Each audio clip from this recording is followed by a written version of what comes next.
boy who walked this alleyway, minding automobiles, polishing brights and hoods for a quarter's tip, has seen this car for 3 days consecutive. He hadn't called the police until he'd looked inside. He'd taken a flashlight, a good one, and pressing his face against the left rear quarter light, he'd scanned the luxurious interior, minding he didn't touch the white walls with his dirty, toe-peeping kickers. This wasn't no ordinary car. There was something about it that had drawn him inside. More people had gathered by then, and down a half a block or so, some folks had opened up the doors and windows on a house party, and the music was coming down with the smell of fried chicken and roasted pecans. And when a plain Buick showed up, and someone from the medical examiner's office stepped out and walked toward the alleyway, there were quite a few people down there, maybe 25, maybe 30. And there was music, our human syncopations, as good tonight as any other. The smell of chicken reminded the ME's man of someplace, some time he couldn't remember now, and then it started raining in that lazy tail end of summer way that seemed to wet nothing down, the kind of way that no one had a mind to complain about. It had been a hot summer, a quiet kind of brutality, and everyone could remember how bad the smell got when the storm drains backed up in the last week of July, and how they spilled God only knew what out into the gutters. It steamed, the flies came, and the kids got sick when they played down there.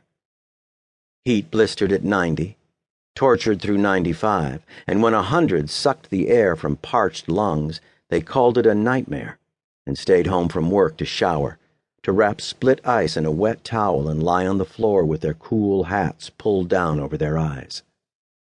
The examiner man walked down. Early 40s, name was Jim Emerson. He liked to collect baseball cards and watch Marx Brothers movies, but the rest of the time he crouched near dead bodies and tried to put 2 and 2 together. He looked as lazy as the rain, and you could sense in the way he moved that he knew he was unwelcome. He knew nothing about cars, but they'd run a sheet through come morning and they'd find, just like the car boy had figured, that this wasn't no ordinary automobile.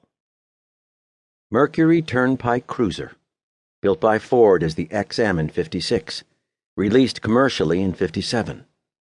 V8, 290 horsepower at 4,600 revs per minute, Merc-O-Matic transmission, 122-inch wheelbase, 4,240 pounds in weight. This one was a hardtop, one of only 16,000 ever built, but the plates were Louisiana plates, and should have been on a '69 Chrysler Valiant, last booked for a minor traffic violation in Brookhaven, Mississippi 7 years before.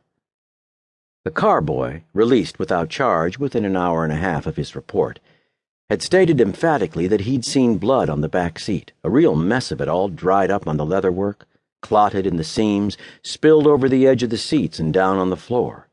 Looked like a sucking pig had been gutted in there.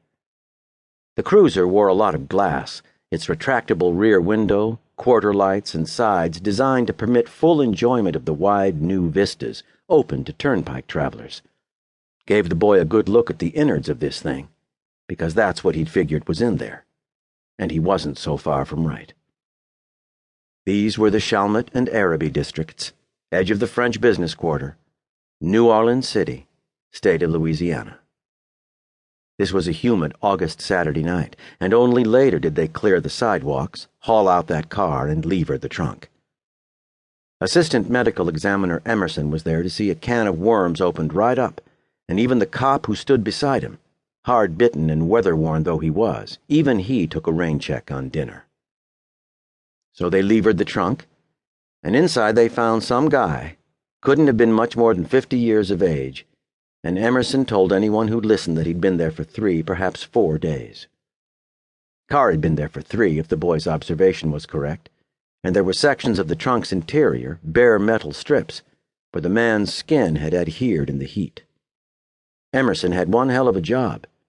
Eventually, he decided to freeze the metal strips with some kind of spray, and then peeled the skin away with a paint scraper.